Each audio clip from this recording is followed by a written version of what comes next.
Hello আমার বন্ধুরা, আপনার মুরগি কি এমন সুস্থ সবল আছে?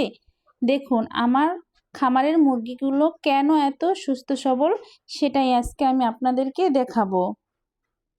এই মুরগিগুলো আমার নিজের খামারের। খামার মানেই রোগ না, ঠিক যত্ন নিলেই মুরগি থাকবে টকবগে। দেখেন আমার মুরগিগুলোর অবস্থা। মুরগির চলাফেরা, খাবার ও পানির ব্যবস্থা, পরিষ্কার খামার পরিবেশ।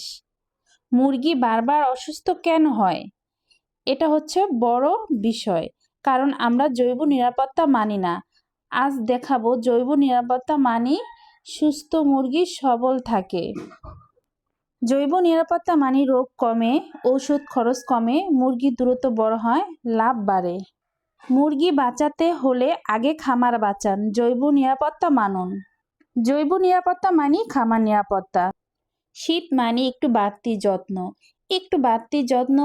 এভাবে যদি আমরা খেয়াল করে চলি তাহলেই আমাদের খামার সুস্থ সবল থাকবে এবং রোগ কম হবে। তাই আমার ভিডিওটি যদি ভালো লাগে তাহলে অবশ্যই লাইক কমেন্ট করতে ভুলবেন না এবং আমার পাশে থাকুন। আসলেই অনেক ব্যস্ততার মাঝেও আমি ভিডিও দিতে খুব একটা সময় পাই না, তাই ছোট্ট করে কিছু কথা বললাম। অবশ্যই আমার কথাগুলি মেনে নিয়ে দেখেন যে আসলেই খামারের পরিবেশ যদি রক্ষা করা যায় তাহলে আপনি অবশ্যই লাভবান থাকবেন। আল্লাহ হাফেজ।